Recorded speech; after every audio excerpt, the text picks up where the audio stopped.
4월 21일 주일 예배를 시작하도록 하겠습니다. 기도하겠습니다. 오 성령님 임하여 주시옵소서. 오 성령님 임하여 주시옵소서. 아버지 감사합니다. 세상은 날로 시끄러워지고 있고 주의 오심은 심히 가까우며 지진과 기근과 전쟁과 온역이 판을 쳐도 주의 오심에 기울이지 않는 우리를 주여 불쌍히 여겨 주옵소서. 이제 아버지 하나님, 이스라엘을 보고 그 이스라엘에서 일어나는 일들이 우연히 일어나는 것이 아니고 하나님의 계획하신 시간표가 이렇게 돌아가고 있음을 우리로 알게 하여 주옵소서. 우리로 깨닫게 하여서 주님께 우리의 생각과 마음과 우리의 몸이 향할 수 있도록 주여 은혜 베풀어 주옵소서. 감사드렸고 예수 그리스도 이름으로 기도드리옵나이다. 아멘.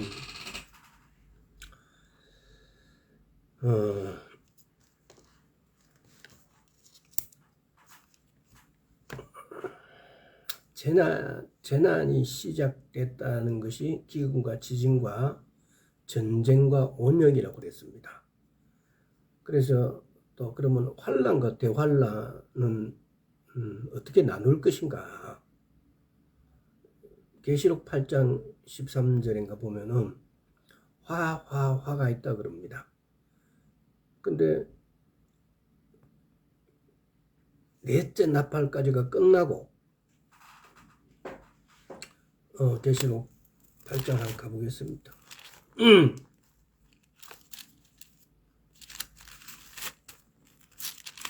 계시록 8장 13절 내가 또 보고 들으니 공중에 날아가는 독수리가 큰 소리로 이르되 땅에 거하는 자들에게 화가 있으리로다.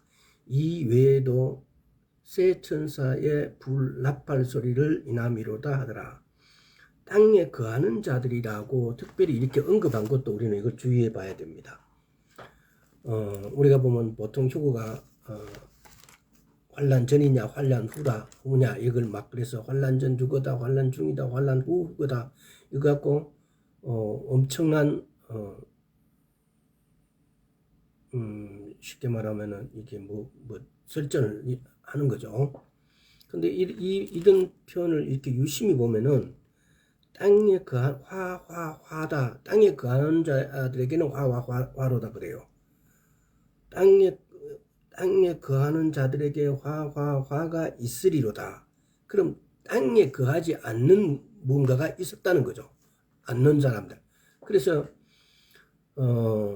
우리가 환란 전, 환란 중, 환란 후를 구분하는 경계선은 지난 시간에도 말씀드렸는데 환란을 구분하는 것이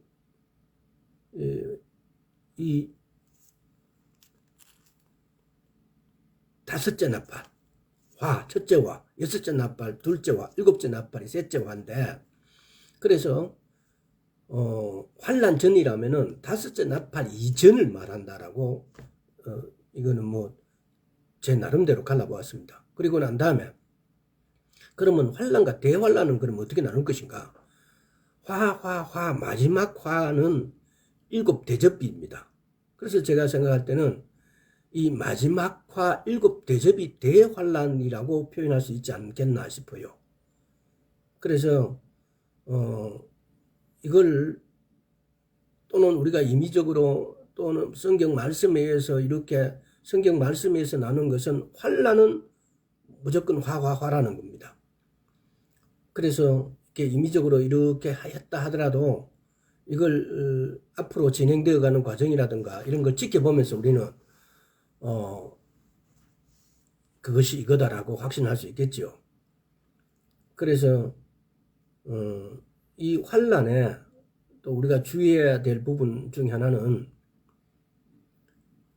우리는 무슬림, 이슬람에 대해서 굉장히 주의를 해봐야 됩니다.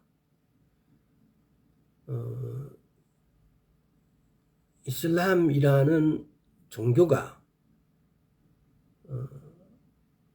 어떻게 시작이 되었고 이슬람에 있는 그 무슬림의 국가들, 무슬림이라는 사람, 그러니까 이게 이슬람이라는 것은 신에게 복종한다는 뜻이에요.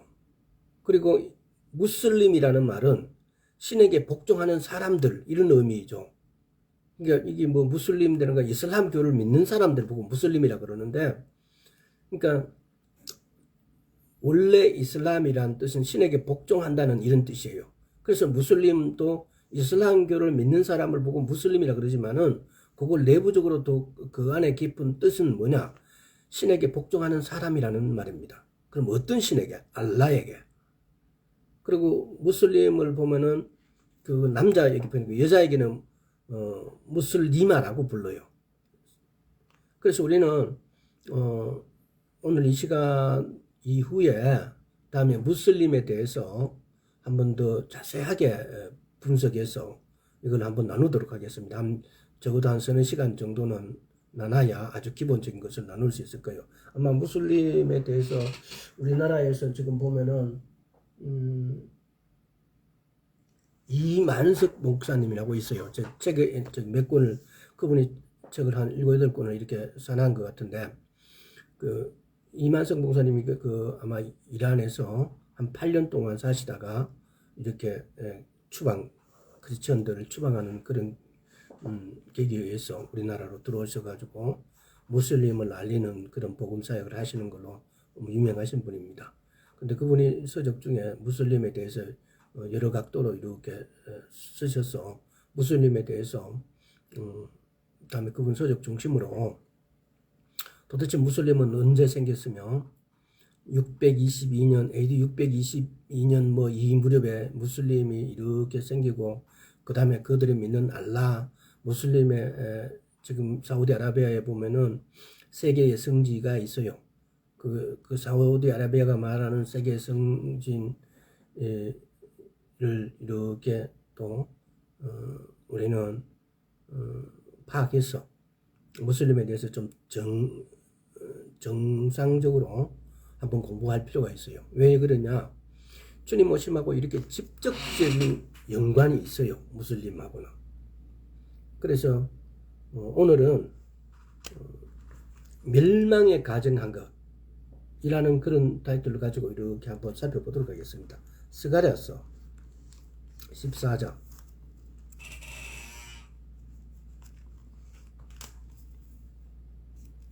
여기 말라기 바로 앞에 스가랴서 14장 1절에서 4절. 여호와의 날이 이르리라. 그날에 내 재물이 약탈되어 너희 중에서 나누이리라. 내가 열국을 모아 예루살렘과 싸우게 하리니 성읍이 함락되며 가옥이 약탈되며 부녀가 욕을 보며 성읍 백성이 절반이나 사로잡혀 가려니와 남은 백성은 성읍에서 끊쳐지지 아니하리라. 그때 여호와께서 나가사 그 열국을 치시되 이왕 전쟁의 날에 싸운 것 같이 하시리라. 그날에 그의 발이 예루살렘 앞 곧 동평 감람산에 서실 것이요 감람산은 그 한가운데가 동서로 갈라져 매우 큰 골짜기가 되어서 산 절반은 북으로 절반은 남으로 옮기고. 아마 이런 일들은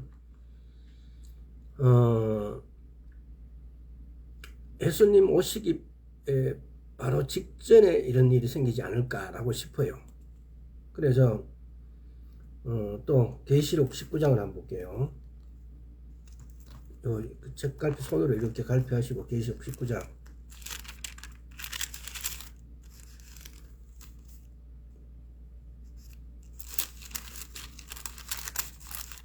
11절에서 14절. 또 내가 하늘에 열린 것을 보니 보라 백마와 탄 자가 있으니 그 이름은 충신과 진실이라. 그가 공의로 심판하며 싸우더라.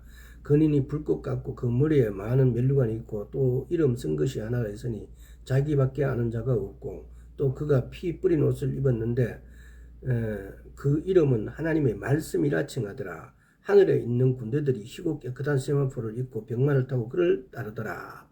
19절도 한번 보겠습니다. 또 내가 보면 그 짐승과 땅의 임금들과 그 군대들이 모여 그 말 탄 자와 그의 군대로 더불어 전쟁을 일으키다가 예루살렘과 전쟁하려고 정열에 있는 군대, 제가 일전에 한번 정렬이라는 책을 읽은 적이 있는데 지금 기억에는 그 타이틀은 정렬이었어요. 아마 지금 어디에 있을 거예요.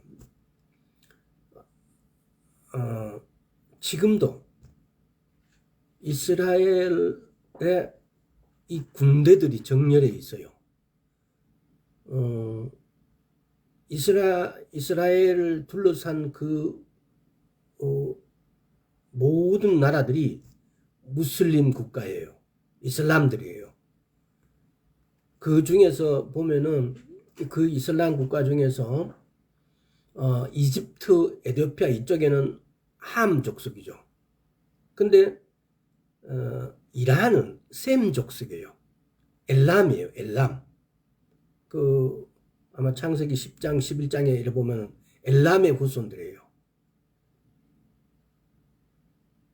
셈, 함, 야벳이 이렇게 세 족속이 있는데 셈 족속이요.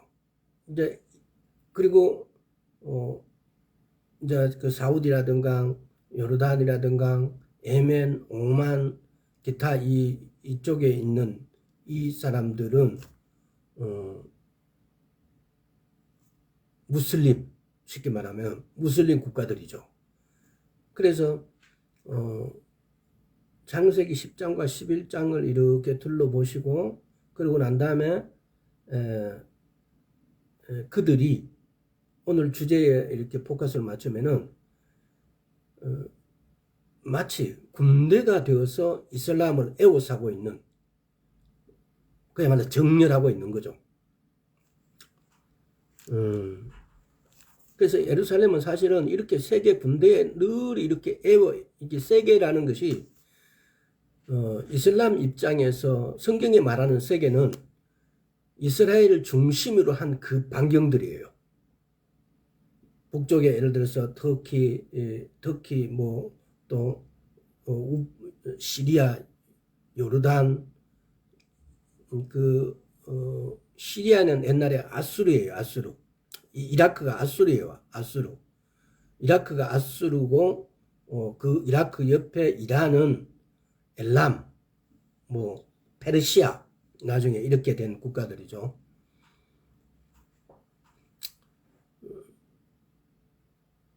자, 그래서 이 주변 국가들을 이걸 한번 다음에 한번 역사적으로 예를 들어서 조금 이따 한번 보겠습니다만 다니엘서 2장에 보면은 신상을 보잖아요. 그 신상에 금과 은과 놋과 철을 보는, 이제 그 전에 그 바벨론 있기 전에 아수리아 이게 지금 현재 이라크 지역이죠.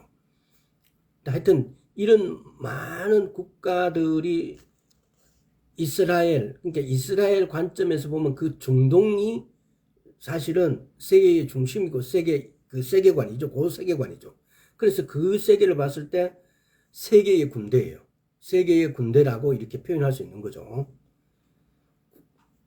그래서 군대에 이렇게 에워싸여져 있는 예루살렘.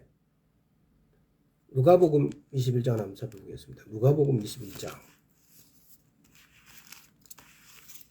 그래서 우리는 성경에서 때로는 보면 우리가 성경을 이렇게 한두 번 읽고 성경을 조금 이렇게 연구하지 않으면은 우리 관점에서 성경을 해석해버려요. 그러면 오류가 발생되어집니다. 중국 사람들은 세계의 중심이 자기들 중국이라 그래요. 성경적인 중심은 이스라엘 세계의 중심이고 한가운데예요. 그런 구절이 성경에 몇 군데 있어요. 이스라엘의 세계 중심이라는 거. 신명기 쪽에도 가보면은 이스라엘의 세계 중심이라고 세계 가운데 있는 나라예요. 그래서 우리는 성경을 읽을 때 세계의 중심, 세계 한가운데라고 표현할 때 그것은 이스라엘을 이야기한다는 사실을 우리가 알아야 돼요. 우리가 소설을 쓸 때 읽을 때도 보면은 뭐 1인칭 관점이냐, 뭐 3인칭 뭐 관점이냐, 뭐 이런 관점이 있지 않습니까? 우리가 성경은 오직 이스라엘 중심의 관점이에요. 그래서 성경에 보면은 너희, 저희 이런 구절들이 있어요. 근데 성경의 신약에서 너희, 저희는 이렇게 했을 때 너희는 우리 이방인이에요. 저희는 이스라엘 사람들을 말해요. 그래서 성경을 읽을 때 이 주어에 대한 대명사로 쓰인 것들을 해석을 잘 못하는 사람들이 왕왕 있어요. 그래서 성경 해석을 완전 엉뚱한 방향으로 이렇게 해버리는 경우도 있어요. 그런 실수를 범하지 않도록. 그러니까 이게 지금 20절 누가복음 21장 20절이라든가 지금 계시록에서 계시록 19장 11절부터 14, 19절 이거는 그 내용이 거의 비슷해요. 사실은 보면 이런 관점에서 이렇게 나중에 묵상해 보시고 읽어 보시고 묵상해 보시길 바랍니다. 주 70년에 디도 베스파시안의 군대가 도시를 에워싸고 휩쓸자 요세푸스는 다음과 같이 기록했어요. 그러니까 주후 70년쯤 요세푸스라는 사람의 기록은 성경에 많은 어떤 지침을 알려줘요. 우리가 문학사를 이렇게 보면 문학사에 어떤 시인이 뭐 청록판이 무슨 이렇게 해서 그 사람들이 우리 대한민국 시에 대해서 어떤 영향을 끼쳐갖고 어떤 역할을 했다 이런 걸 갖다가 이 어떤 그 시적 사상적인 어떤 주류를 이렇게 맥락을 우리가 짚을 수 있지 않습니까? 마찬가지로 요세푸스는 성경을 해석하고 성경을 그 당시에 어떤 것의 성경에 기록되지 않은 상황들을 굉장히 우리인데 알려줘요. 읽어보겠습니다. 더 이상 죽일 사람도 약탈할 물건도 없었다. 그들의 광포함을 풀 대상은 더 이상 남아있지 않았다. 남은 것이 없기에 더 이상 해야 할 일도 없었다. 황제는 온 예루살렘과 성전들을 파괴하되 세 개의 탑과 성벽의 일부를 남겨두라고 지시했다. 예루살렘이 어떤 도시였는지 로마가 어떤 성벽을 무너뜨렸는지 후대에 보여주기 위해서였다. 그러나 나머지 성벽들은 그들의 손에 주춧돌까지 완전히 파괴되었다. 유대전쟁사에 이렇게 기록되어 있습니다. 요세푸스가 라는 사람이 기록한 거죠. 로마에 의해서 AD 70년에 예루살렘이 점령되면서 완전히 이게 없어져 버린 거죠. 자, 다시 누가복음 21장 자, 가보겠습니다. 아까 그대로 잡고. 그러니까 이런 것들이, 이런 상황들이 누가복음 21장 20절 보겠습니다. 20절 한 번 더 보겠습니다. 너희가 예루살렘이 군대에 에워싸이는 것을 보거든 그 멸망이 가까운 줄 알라. 이때 AD 70년대에 군대가 로마의 군대가 예루살렘에 에워쌌기 때문에, 그러면 이때에 성경이 이렇게 기록되어 있기 때문에 보거든 그 멸망이 가까운 줄 알라고 그랬어요. 자, 21절 22절 그때 유대에 있는 자들은 산으로 도망할지며 성내에 있는 자들은 나갈지며 촌에 있는 자들은 그리로 들어가지 말지어다. 이날들은 기록된 모든 것을 이루는 형벌의 날이니라.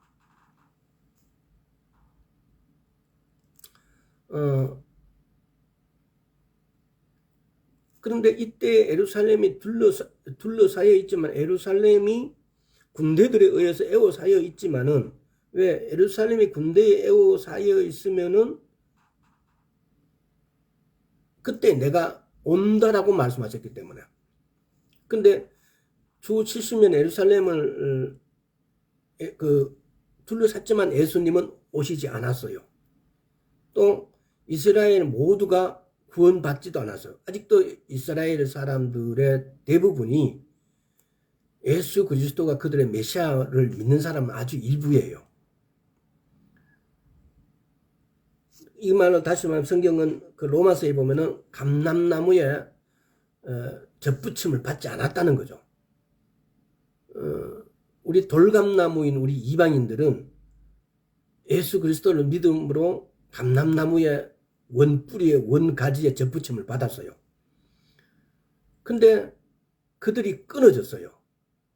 그들이 메시아를 거부하고 끊어졌다, 넘어졌다고 성경은 로마서에서는 표현하고 있어요. 그들이 넘어집이 구원의 이방에 이르렀다고 말씀해요. 그런데 그들이 넘어졌는데 다시 접붙임을 받아야 되는데 아직 접붙임을 받지 않았다. 예수님이 그때 안 오셨다라는 거죠. 왜? 여기서 왜 그 말 하냐면은 예루살렘이 군대 에워싸이면은 그때 내가 온다라고 말씀하셨기 때문에 중세시대에도 십자군 전쟁 때도 예루살렘이 군대에 에워싸였다는 겁니다. 주후 1095년에서 첫 번째 십자군 원정부터 1500년대에 슐레이만 대제 시기에 이르기까지 거듭던 공격에도 끊임없이 군대들의 에워싸였다. 그리고 1948년에 독립됐고 1967년에 제3차 중동전쟁 때 예루살렘이 회복됐습니다. 누가복음 21장 20절에서 말씀처럼 예루살렘을 둘러싼 군대가 마지막 날의 징조라면은 오랜 역사 동안 예루살렘이 포위되었던 수많은 사건과 마지막 날의 징조를 우리가 어떻게 구분하느냐는 겁니다. 그런데 이 마태복음 24장에 보면 감람산 설교통에 우리가 알 수 있습니다. 마태복음 24장을 한번 가보겠습니다. 마태복음 24장 15절에서 16절. 그러므로 너희가 선지자 다니엘의 말한 바 멸망에 가증한 것이 거룩한 곳에 선 것을 보거든. 멸망에 가증한 것이 거룩한 곳에 선 것을 보거든. 멸망에 가증한 것이 도대체 뭘까요? 뒤에 보면 읽는 자는 깨달았지. 이건 추가된 구절이죠. 원래 성경에는 없었는데 이것도 그래요. 이렇게 추가된 구절들은 그 해석을 쉽게 이렇게 하거나 또는 여러 가지 감정적 상황들을 추가해주는 그런 말씀들이에요. 이건 사람이 추가를 해서요. 후세의 사람들이. 그렇지만은 이 말씀의 동력을 비슷하게 한 거죠. 그래서 우리가 이 성경에 보면 이런 추가된 구절들이 많아요. 그래서 이 구절들을 굳이 다 나눠서 우리가 다 알 수 없는 것도 들어있지만은 그러나 보면은 때로는 성경 한 구절을 명확하게 우리가 해석하고 알아볼 필요는 있다는 겁니다. 또 마가복음 요 손에 이렇게 갈피하시고 마가복음 13장을 한번 가보겠습니다. 이게 지금 보면은요 우리가 알아야 될 게 뭐냐면은 마태복음 24장, 마가복음 13장, 누가복음 21장은 우리가 성경을 정말 짱이라고들 말해요. 그래서 내용이 때로는 중복된 것도 있고 때로는 마태복음에 없는 것을 마가복음에서 설명하는 것도 있고 또 마가복음에 없는 걸 누가복음 21장에서 설명하는 것도 있다는 겁니다.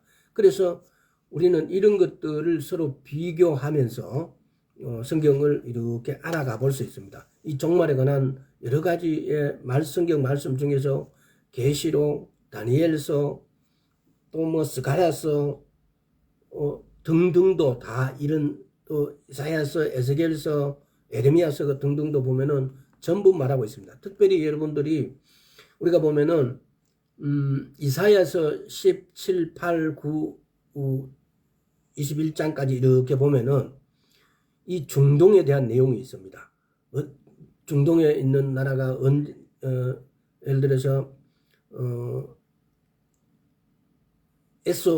에서의 에담은 언제 이렇게 너가 망하게 될 것이고 이런 벌을 받게 될 것이고 또 암몬은 모압은 어떻게 너가 벌을 받게 될 것이고 뭐 이런 내용들을 이사야서에서는 17, 18, 19, 20, 21장까지 이렇게 보시면은 중동 여러 나라들에 대한 하나님의 밧데루가 이렇게 돼요. 에레미야서에서는 거기 보면은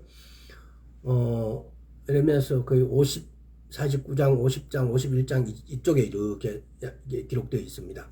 그러니까 이런 것들을 우리가 성경을 자주 읽다 보면은 대략적으로 이렇게 파악할 수가 있어요.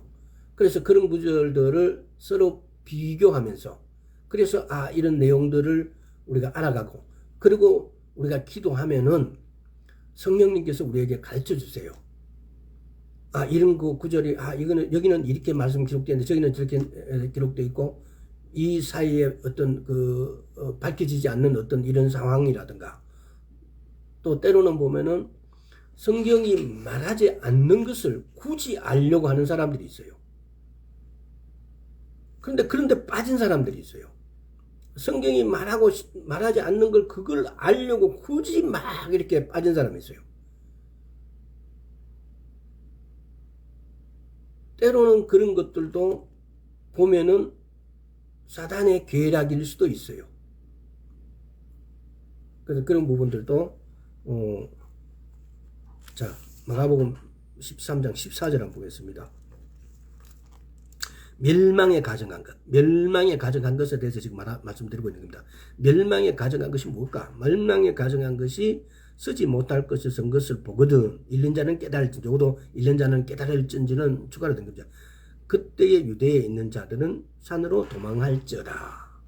이 가정하다는 것을 갖다가요, 성경에서는 보면은 우상 숭배하는 거, 불법하는 거, 영적 타락하는 것을 갖다 이걸 가정하다 그래요. 계시록 21장 한번 가보겠습니다. 이게 가정한 것을 성경에는 어떤 것을 가정하다고 그랬는지. 그러니까 가정하다 하는 것은 21장 27절. 무엇이든지 속된 것이나 가정한 일 또는 거짓말하는 자는 결코 그리로 들어오지 못하되 오직 어린 양의 생명책에 기록된 자들 뿐이니라. 가정한 것. 그 다음에 계시록 17장 15절. 또 천사가 내게 말하되 내가 본 바 음녀에 앉은 물은 백성과 무리와 열국의 방언들이라. 음녀, 천사들에게 말하되 내가 본 바 음녀에 앉은 물, 음녀에 앉은 물. 또 이게 5절을 한번 보겠습니다. 17장 5절에 그 이마에 이름이 기록되었으니 비밀이라 큰 바벨론이라 땅의 음녀들과 가정한 것들의 음이라 하였더라. 음녀, 가정한 것들의 음이라. 이게 성경에서 가정한 것들이라는 것은 또 다니엘서를 한번 보겠습니다. 저 뒤에 에스겔서 다음에 다니엘서 9장, 다니엘서 9장도 27절. 그가 장차 많은 사람으로 더불어 한 일회의 동안에 언약을 굳게 정하겠고, 일회 동안에 언약을 굳게 정하겠고, 그가 일회의 절반에 제사와 애물을 금지할 것이며, 또 잠포하며 미운 물건이 날기를 의지하여 쓸 것이며, 또 이미 정한 종말까지 진노가 황폐하게 하는 자에게 쏟아지라 하셨느니라. 한 일회 동안에 언약을 굳게 정하고 제사와 애물을 금지한대요. 여기서 이 그가 누구냐? 로마 앞에 구절을 보면은 이 로마의 왕으로 이렇게 지칭할 수도 있고 적그리스도겠죠. 로마의 왕. 그다음에 다니엘서 11장 한번 넘어가 보겠습니다. 앞으로. 자, 다니엘서 11장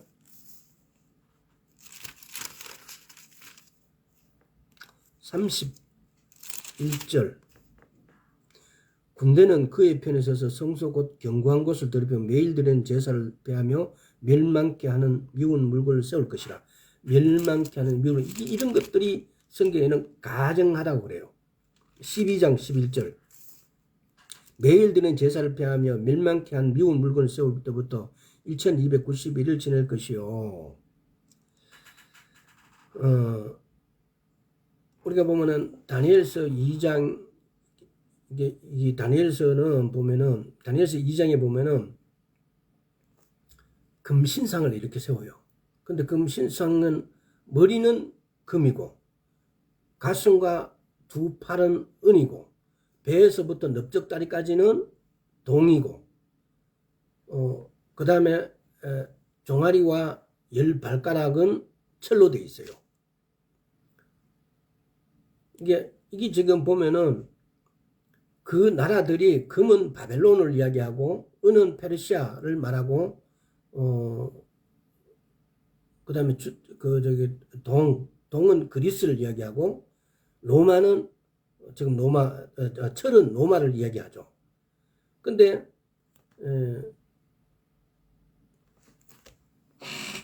이 시대에 대해서도 우리가 다른 시간에 이걸 또 한번 또 깊이 다룰 때 한번 다뤄보겠습니다. 오늘은 대략적인 것을 가지고 멸망에 가증한 것에 대한 포인트를 두고 말씀을 나누도록 하겠습니다. 이 페르시아 말해서 페르시아는 키로스라는 창시죠.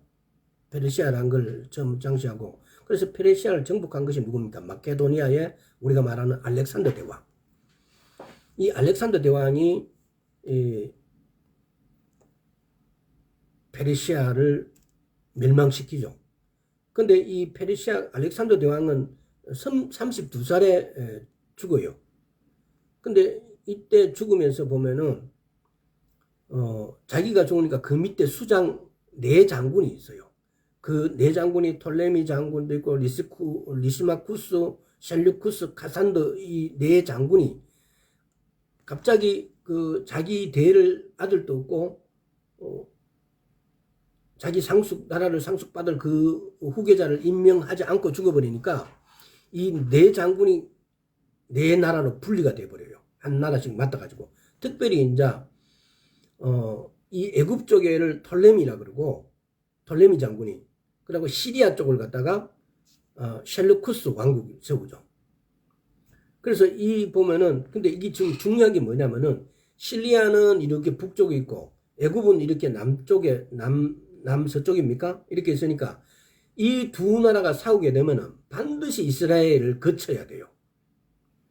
이사야서 19장에 한번 가볼까? 이사야 요거 좀 약간 그걸 해놓고 칼필 해놓고 이사야 19장 24절에 가보세요.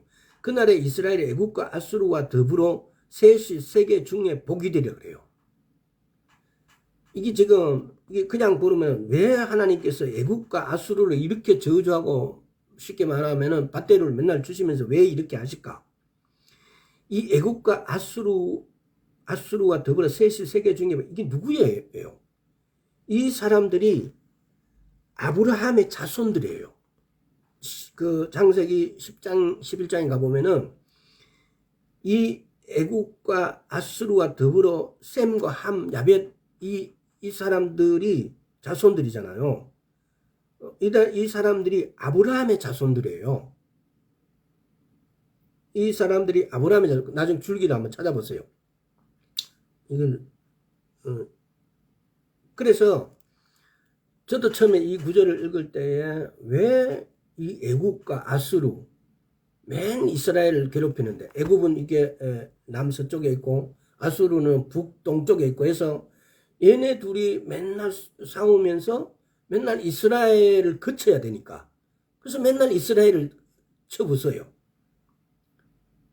힘으면 이스라엘은 이리 맞고 저리 맞는 거죠. 자, 다시 다니엘서로 가서 다니엘서 11장 11장 31절 한번 보겠습니다.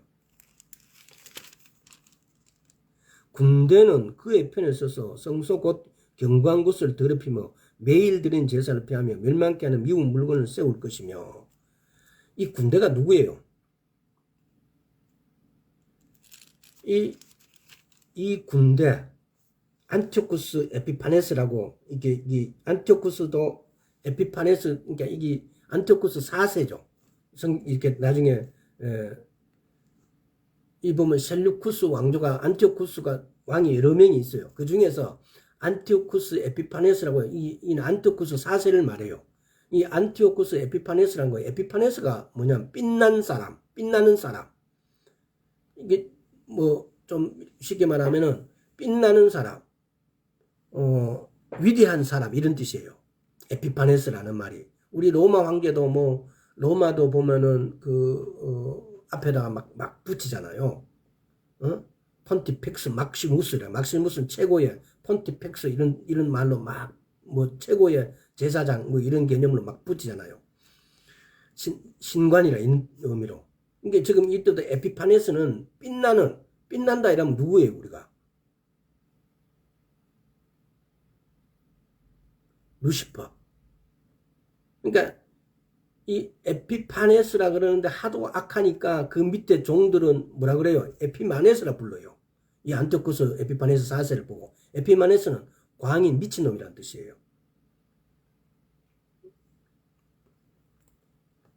역사는 그가 주전 168년 이집트 침공 계획을 세웁니다. 이 안티오쿠스 4세가. 근데 그때 키프로스를 통해서 톨레미 왕조에 침공하지 말라고, 그때 이 그리스 헬라의 키프로스가 침공하지 말라고 이렇게 압박을 해요. 이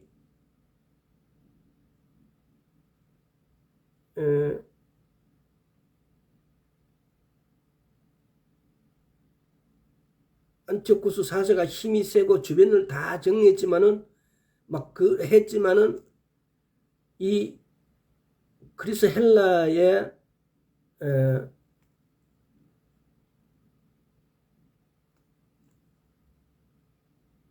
이제는 꼼짝을 못하는 거예요. 그때 이렇게 일어나는 이렇게 힘 있는 나라니까. 그래서 이 알렉산더 장군이 죽고 난 다음에 어떤 관점에서 뭐 섭정왕 비슷한 거예요. 이게 톨레미, 위에는 셀루쿠스. 이 톨레미와 셀루쿠스가 이렇게 자리를 잡고 있는데, 이 셀루쿠스의 왕이 안티오쿠스 4세예요. 안티오쿠스 에피파네스 4세예요.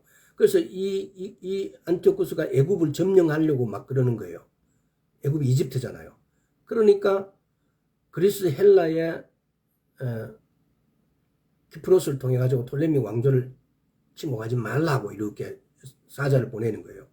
근데 이런 내용들을 이렇게 그런 것도 읽어보면은 재밌는 내용들도 많아요. 그 사자가 와가지고 원을 그리면서 이 원 밖으로 네가 나오면 죽는다 그러니까. 근데 이 원을 다 그리기까지 네가 여기 안에 있으면 죽는다라고 그래요. 그러니까 한 왕으로서 얼마나 수치스럽겠어요. 이 안티오쿠스가 막 그렇게 난폭하고 그랬지만은 그래서 헬라의 사자가 와가지고 안티오쿠스 에피파네스가 서 있는데 거기다 쉽게 말하면 짝대기로 그림을 그려요. 네가 이 안에서 이 원이 다 마감될 때까지 이 안에 있으면은 니는 죽는다. 그러니까 뭐고 원이 다 그려지게 니 나가야 된단 말이에요. 그래서 애굽을 침공하지 말라고 이렇게 엄포를 준 거죠. 그래서 이제 이집트에서 물러나면서 시리아를 돌아가던 중에 안티오쿠스가 예루살렘을 거쳐가야 되니까. 그러니까 예루살렘을 거쳐가면서 이 화풀이를 예루살렘이 다 하는 거예요. 다니엘서 이게 11장 30절 한번 볼까요? 이는 기띔 배들이 이르러 그를 칠 것입니다. 그가 낙심하고 돌아가며 거룩한 언약을, 기띔이 이렇게 마케도니아죠. 마케도니아. 이제 이런 거 다 설명하려면 이게 중세 시대 때, 그 시대 때 그걸 이렇게 다시 언젠가 한번 돌아보겠습니다. 그가 낙심하고 돌아가며 거룩한 언약을 안하고 임의로 행하며 돌아가서는 거룩한 언약을 배반하는 자를 중히 여길 것이며. 이게 지금 이렇게 낙심하고 돌아가면서 막 예루살렘을 31절 또 한번 더 읽어보면, 그는 군대의 그의 편에 서서 성소 곧 견고한 곳을 더럽히며 매일 드리는 제사를 피하며 완전 성전을 가서 성전을 허물어버리고 거기다가 제우스 신상을 갖다 잡아 넣어버리는 역할을 하는 겁니다. 그러니까 이 안티오쿠스 에피파네스가 적그리스도의 어떤 모형이죠. 그러니까 이렇게 이 안티오쿠스 에피파네스라는 사람이 성전에다가 멸망에 가증한 것을 세운 걸 말하는 거예요. 외경인 마카비서에서는 그는 평화를 가장하여 예루살렘에 들어간다.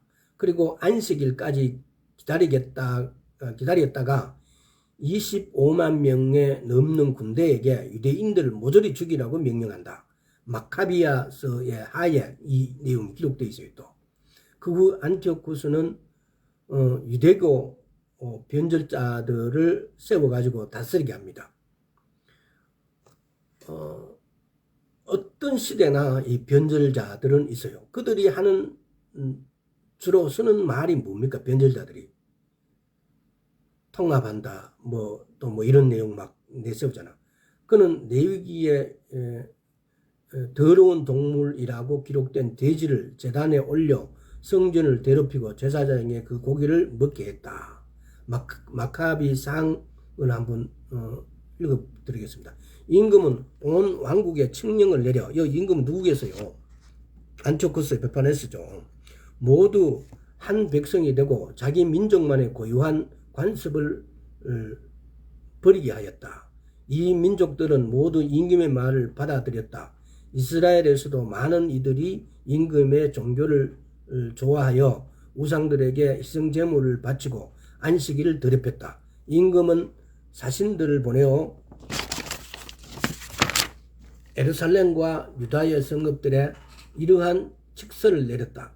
유대인들이 자기 고장의 낯선 관습을 따르게 할 것, 성소에서 번제물과 희생제물과 제주를 바치지 못하게 하고, 제자들에는 술 말이죠. 안식일과 축제를 더럽힐 것, 성소와 성직자들을 모독할 것, 이교 제단과 우상을 만들고 돼지와 부정한 짐승을 희생제물로 바칠 것, 그들의 아들들을 할례 받지 못하게 하고 온갖 부정한 것과 속된 것으로 그들 자신을 혐오스럽게 만들도록 할 것, 그리하여 율법을 잊고 모든 규정을 바꾸게 할 것, 임금의 말대로 하지 않는 자는 사형에 처할 것. 이 안티오쿠스가 거기 제단에 돼지고기를, 이스라엘 사람들 지금 돼지를 안 먹잖아요. 이슬람도 그거는 어떻게 또 봐가지고 돼지고기를 안 먹어요. 이슬람들도. 그래서 우리나라에 가끔 이란 사람들 중동적이라든가 이슬람을 믿는 사람들 보면 돼지 안 먹어요. 그런데 한국에 가서 돼지고기 맛보고 전부 다 오면 삼겹살이 최고인 줄 알아요. 그러니까 이 안티오쿠스 에피파네스가 이런 짓을 했어요. 근데 이게 요세푸스나 또는 마카비스의 이런 기록들이 남겨놨어요. 안티오쿠스는 한국민이 되는 것이 목적이라고 해요. 우리 하나같이 통합해서 이렇게 하나의 국민이 되자. 통합이라는 미명 아래 종교 혼합과 새로운 종교를 만들고자 한 거죠. 그래서 자기가 경배의 대상이 되게끔. 이 시대 때에 나 지금이나 마찬가지예요.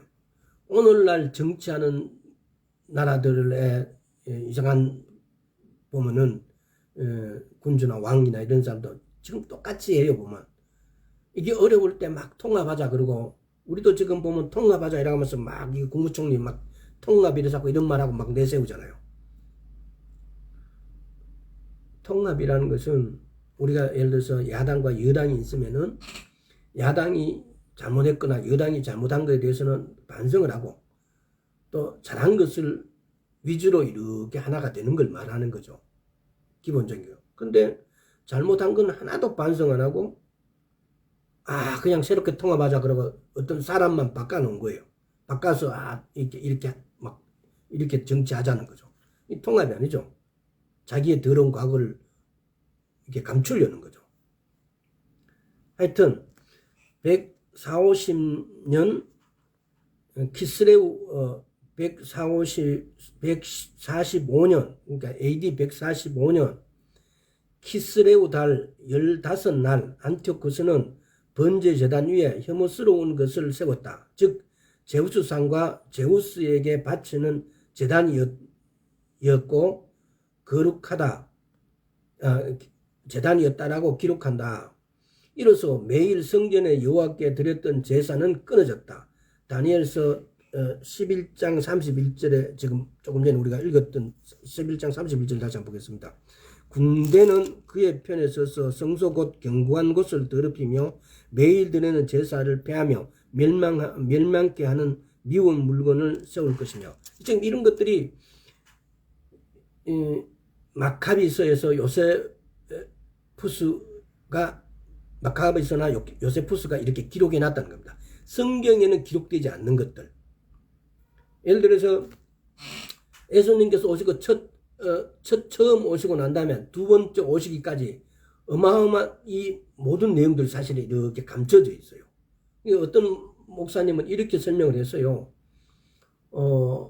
이제 큰 산이 이렇게 이게 새 예루살렘 이렇게 새 하늘과 새 땅이 이렇게 서 있으면 거기에 처음 오시는 예수님, 뭐 두 번째 오시는 예수님, 우리가 여기서 멀리서 이렇게 보면은 처음 오시는 예수님의 이렇게 이 산 정상에서 또 이렇게 내리막에 이렇게 골짜기가 생기고, 그다음에 두 번째 오시는 예수님 오신 거 또 골짜기가 생기고, 그다음에 새하늘과 새 땅이 이렇게 임하는 게. 그래서 우리가 멀리 보면 산이 하나인 것 같아요. 그래서 이 첫 산과 둘째 산은 보이지가 않는 거죠.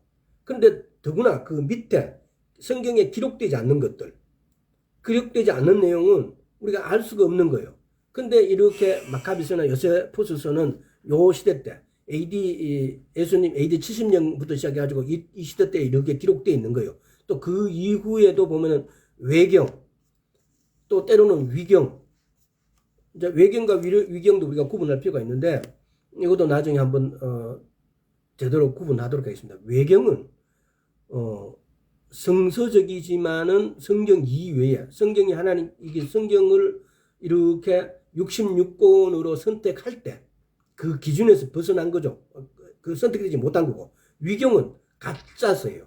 그 뭐 유다서 이런 거 막 보면은 뭐 누가 유다서 뭐서 이런 게 해갖고 막 가짜서들이 한 불과 몇 년 전에도 그것이 한번 이렇게 나온 적이 있어요. 보면은 그렇게 하면서 막 이렇게 가짜 성서.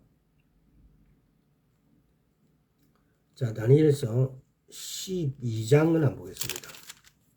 이게 지금 오늘 너무 이렇게 때로는 이렇게 설명을 하면서 이게 너무 멀리 이렇게 갑자기 이렇게 성경 구절을 이렇게 대입시키니까 좀 갑자기 이해가 안 갈 수도 있습니다만, 그러나 반드시 오늘 불러주는 구절들 읽어보세요. 그리고 읽어보고 이렇게 하면 아 그렇구나라고 이해가 됩니다. 다니엘 12장 8절 9절. 내가 듣고도 깨닫지 못한 자는 내가 가로되 내 주여 이 모든 일의 결국이 어떠하게 삼나이까. 그 가로되 다니엘아 갈제다. 대저 이 말은 마지막 때까지 간수하고 봉합할 것임이니라. 자, 이 구절에 대해서 10절에 13절 한번 보겠습니다. 많은 사람이 연단을 받아 스스로 정결케 하며 희게 할 것이나 악한 사람은 악을 행하리니 악한 자는 아무도 깨닫지 못하되 오직 지혜에 있는 자는 깨달으리라. 매일 드리는 제사를 폐하며 멸망케 할 미운 물건을 세울 때부터 1290일 지날 것이요 기다려 1335일까지 이르는 사람은 복이 있으리라. 너는 가서 마지막을 기다려라. 이는 내가 평안히 쉬다가 끝날에는 내 업을 누릴 것임이니라. 이것도 좀 이따가 다시 이것도 한번 말씀드리겠습니다. 연단을 받아 스스로 정결케 하게 하며 희게 하는 많은 사람. 이 보면은 10절에 보세요. 많은 사람이 연단을 받아 스스로 정결케 하며 희게 할 것이나, 많은 사람이 연단을 받아 스스로 정결케 하며 희게 할 것이나, 이것은 마지막 때 이스라엘의 마지막 구원의 날에 구속될 이들을 말하지 않느냐라는 겁니다. 이게 우리는 지금 보면은 지금 이 구절을 읽을 때, 그러면 이방인들은 만약에 그러니까 이 환란 전 휴거를 우리가 제가 더 지지를 하는 것은 이때 이미 아까 제가 말씀드렸죠. 기준을 화가 다섯째 나팔이 이전에 갖다 환란 전이라고 말한다. 그러면은 환란 전 휴거라면은 넷째 나팔 이전에 휴거를 받는 걸 말합니다. 그러면 지금 예를 들어서 지금 읽어드리는 이 구절들은 이미 휴거를 다 받고 난 다음에 이 땅에 남아있는 사람들이에요. 이 땅에 남아있는 사람들이 누구냐? 근데 이 성서는 또 이스라엘 중심으로 이렇게 기록되기 때문에 이때 이 마지막 구원의 날에 구속될 것을 갖다가 이스라엘들을 이야기하고 있는 거예요. 이스라엘인들. 근데 이게 또 에스겔서 37장에 보면은 두 막대기를 에스겔의 하나님께서 둘이 하나로 이렇게 합쳐라 그래요.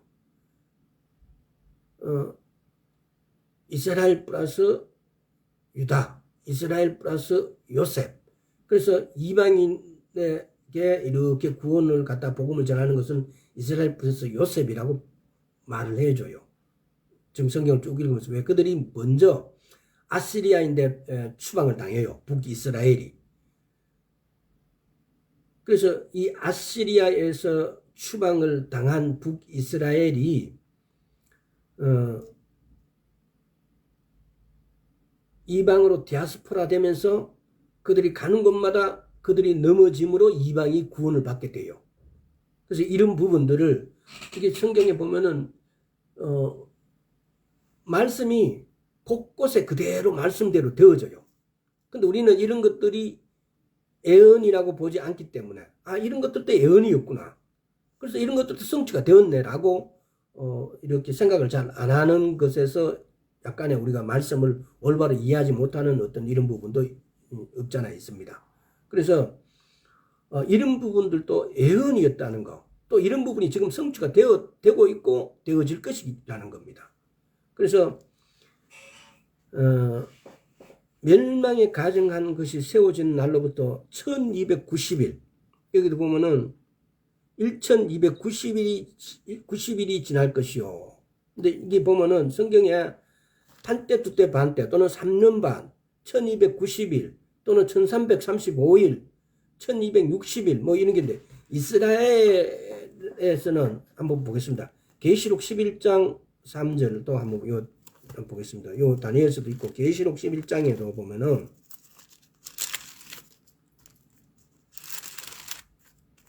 시간이 이렇게 다 돼버렸네. 계시록 11장 3절 보면 내가 나의 두 증인에게 권세를 주리니 저희가 굵은 베옷을 입고 1260일을 예언할지라. 1260일이 이렇게 3년 반이에요. 이스라엘은 1년이 360일이에요. 한 달이 30일이에요. 그 이스라엘의 달력은 우리는 지금 태양력을 갖다가 뭐 그레고리입니까? 태양력을 갖다 우리는 1년 365일을 쓰잖아요.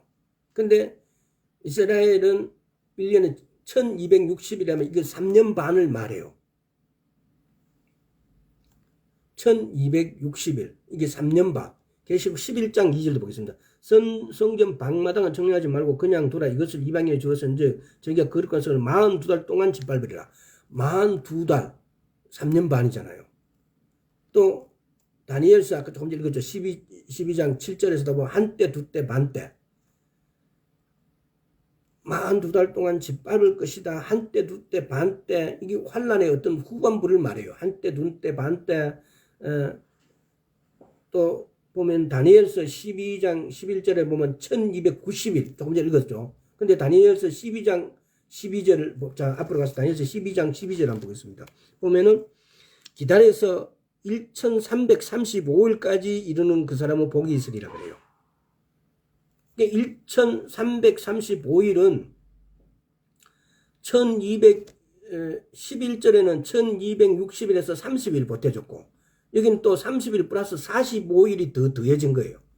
그래서 그러면 이 이유가 무엇인가? 이 이유가 무엇이냐라고 보면은 계시록 20장은 예수님께서 영광 중에 돌아오신 후에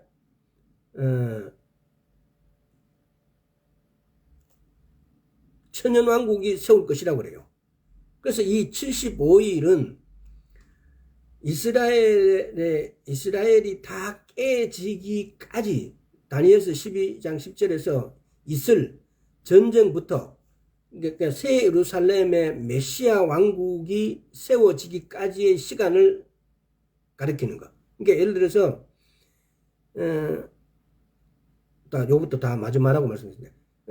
예루살렘 재림 이후에 이방인의 심판과 예루살렘의 마지막 회복을 위한 시간일 수도 있다. 그러니까 재림하시고 난 다음에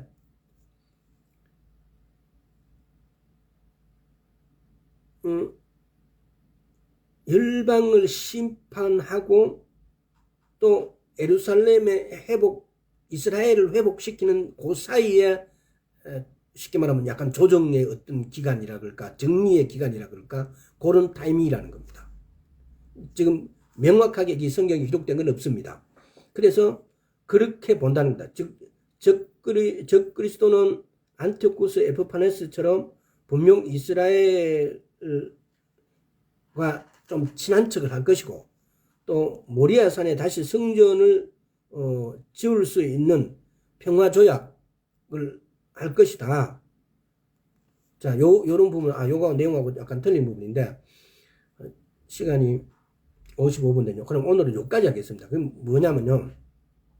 왜 1260일에서 한때, 두때, 반때 또는 42달이라는 개념을 이렇게 쓰고 난 다음에 1260일이 아니고 플러스 30일을 더 붙였고, 또 다니엘서 12장 12절에서는 또 1335일, 거기서 플러스 또 45일을 왜 더 붙였을까 하는 내용에 대한 문제입니다.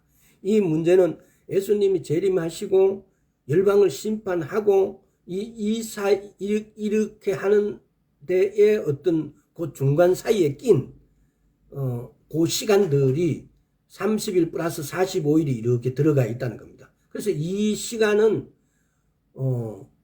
어떤 조정이나 뭐 이렇게 정리의 시간이 아닐까라고 추측할 뿐입니다.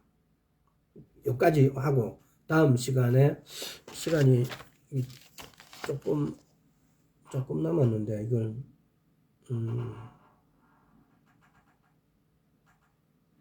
오늘 어쨌든 좀 끝내버리겠습니다. 그래서 마태복음 24장 16절 20절 가면 멸망에 가증한 것이 나타나면 여러 위험과 일들이 시작될 것이다. 이게 살후 2장 4절, 스가랴서 13장 8절 9절 나중에 한번 찾아가 보세요. 또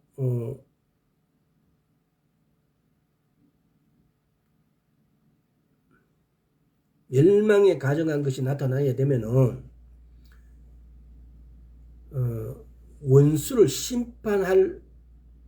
원수를 향한 심판이 시작됨을 알리는 거고, 그때 복음을 들고 세상으로 나가라고 하지 않습니다. 원수의 심판에 대한 알리는 것이 되어질 것이다. 그래서 이게 마태복음 24장을 한번 가보겠습니다. 오늘 이 멸망에 가져간 것을 이렇게 나누면서 마태복음 24장 19절, 그날에는 아이 뵌 자들과 젖 먹인 자들은 화가 있으리로다. 왜 아이 뵌 자들과 젖 먹인 게 왜 화가 있으리라, 여기에 대한 성경에서 명확한 답은 하지 않습니다. 그러나 이 사람들은 도망가지 못하는 그런 부분들이 있지 않겠냐라고, 왜 조금 전에 말씀드리잖아요. 산으로 도망가라 그랬으니까. 복음을 들고 가라가 아니에요. 이 멸망에 가정한 것이 성전에 서게 되어지면은 그때는 복음 들고 세상으로 가라고 안 하시고 산으로 도망가라 그래요. 그때 아이 뵌 자들은 도망을 잘 못 뛰잖아요. 자, 20절, 너희의 도망하는 일이 겨울에나 안식일에 되지 않도록 기도하라. 이는 그때에 큰 환난이 있겠습니다. 큰 환난, 대환난. 제가 아까 전에 재난과 환난과 대환난이라 했죠. 창세로부터 지금까지 이런 환난이 없었고 후에도 없으리라. 그날을 감하지 아니할 것이면은 모든 육체가 구원을 얻지 못할 것이나, 그러나 택하신 자들을 위하여 그 날들을 감하시리라. 우리가 이것도 한번 생각을 해봐요. 그 날들을 감하시리라 그랬는데, 그렇지만은 7년 환란이라는 이 개념이 과연 감해졌느냐에도 우리도 이거 한번 생각해 봐야 돼요. 그 다음에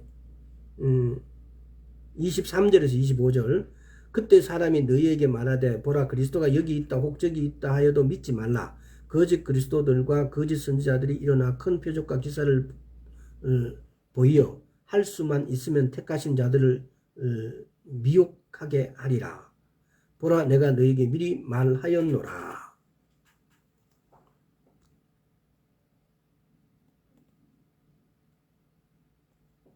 그렇다면은 진짜 그리스도께서 나타나신 것을 우리가 어떻게 분별할까요? 진짜 그리스도께서 나타나신, 지금까지 보면은 멸망에 가증한 것이 서면은 그리스도가 나타나 오신다고 그랬는데 그 진짜 그리스도께서 나타나시게 된 지금까지 예루살렘이 에워싸여지면은 주님께서 오신다. 멸망에 가증한 것이 서면은 그러면 주님 오신다. 근데 지금까지 AD 70년부터 로마가 에워쌌을 때 또 안티쿠스 에피파네스가 성전에 제우스 신상을 막 이렇게 했을 때 중세에 1095년부터 1500년까지에 또 이렇게 했을 때도 그들이 예루살렘을 에워싸고 있을 때도 그런 일이 있어도 일어나지 않았다는 겁니다. 마태복음 24장 27절을 보겠습니다. 번개가 동편에서 나서 서편까지 번쩍인 같이 인자의 마음도 그리하리라. 우리가 그러면 언제 예루살렘이 에워싸이고 멸망에 가증한 것이 이렇게 쓰면 그러면은 이것도 한번 생각해 봐야 되니까 멸망에 가증한 것이 이게 와서 재단에 쓰려면은 새 성전이 세워져야 된다는 겁니다. 예루살렘의 성전이 새로 세워져야 된다는 겁니다. 그래서 여러분들이 유튜브나 가서 한번 찾아보세요. 예루살렘 성전이 세워지기 위한 모든 준비가 되어지고 있고 또 성전이 세워지기 위해서 붉은 암송아지가 3년 된 붉은 암소가 있어야 돼요. 3년 된 붉은 암소가 있어야만이 그 암소를 태워서 제를 만들어야만이 정결케 한 물이 준비가 돼요. 깨끗한 물이 준비가 돼요. 그래서 이런 부분들이 얼마 전에도 뭐 5번째 제가 유튜브에 보니까 5번째 붉은 암송아지가 나타났다. 그러니까 붉은 암송아지가 그 우리나라 소의 색깔이에요. 이스라엘 사람들은 뭐 희고 검은 이런 보통 소가 우리 보면은 유구들 우리 젖소들 이런 건데 우리 한국 같이 이렇게 붉은 소가 없어요. 근데 그 붉은 소에 흰 털이 하나만 박혀 있어도 안 된대요. 3년 동안 이렇게 돌보면서 맨날 이렇게 현미경으로 다 들여다보면서 거기서 흰 털이 하나만 나도 불합격이에요.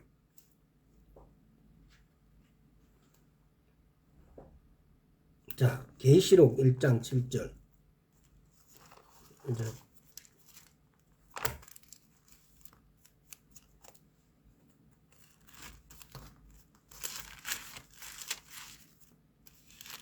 이제 계시록 1장 7절.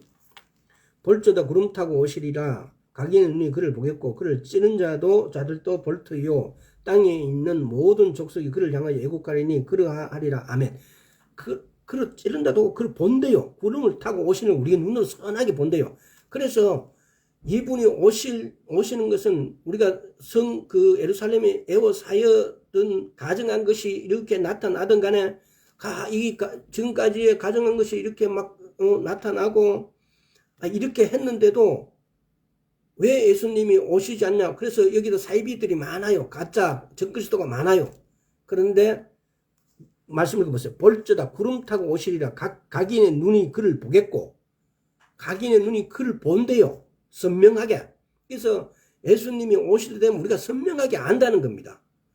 왜 이렇게 예루살렘이 에워싸였는데 예수님이 안 오시나?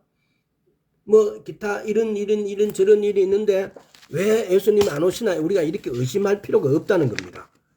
멸망에 가정한 것이 막 이렇게 이런 일들이 있는데 왜 예수님 안 오시나? 이렇게 조바심 가지고 그런 것들 갖고 설왕설래 할 필요가 없다는 겁니다. 이렇게 두 눈으로 본대요. 물론 이건 이스라엘 관점입니다. 대한민국에서 보는 게 아니고 그럼 오늘날 얼마나 비디오가 잘 돼 있고 동시방송이 잘 됩니까? 중계가 될 거라고요. 우리 이방인들한테는. 예수님이 오심을 볼 거라고요. 그런데 우리 오늘 이 말씀을 듣는 사람 중에 이걸 보려고 하지 마세요.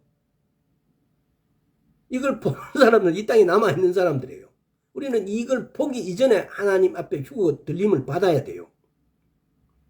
유다서 보겠습니다. 계시록 앞에 유다서 14, 15절. 아담의 짓은 에녹이 사람들에게 대하여 예언하여 이르되 보라 주께서 그 수많은 거룩한 자와 함께 임하셨나니 이는 무사람을 심판하사 모든 경건치 않은 자의 경건치 않게 행한 모든 경건치 않은 일과 또 경건치 않는 죄인의 죽게 거스려 하는 모든 강팍한 말을 인하여 저희를 정죄하려 하심이라 하셨느니라. 회개해야 됩니다. 경건치 않게 아담이 7세 손 에녹이 사람들에게 대하여도 예언하여 이르되 보라 주께서 그 수많은 거룩한 자와 함께 임하시나니 수많은 거룩한 자와 함께 임하실 때에 우리는 그분과 함께 내려와야 될 사람이지 이 땅에서 그걸 보고 있으면 안 된다는 겁니다. 누가복음 21장을 다시 한번 보겠습니다. 누가복음 21장 28절 이런 일이 되기를 시작하거든 일어나 머리를 들라 너희 구속이 가까웠느니라 하시니라. 우리는 머리를 들어야 됩니다.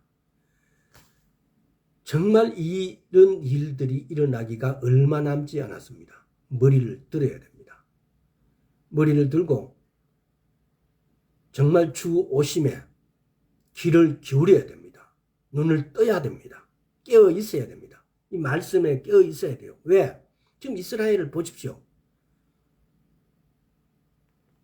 이사야서 17, 18, 19, 20, 21장 읽어보시고 예레미야서 49, 정확히 좀 49, 50, 51장 이렇게 읽어보세요.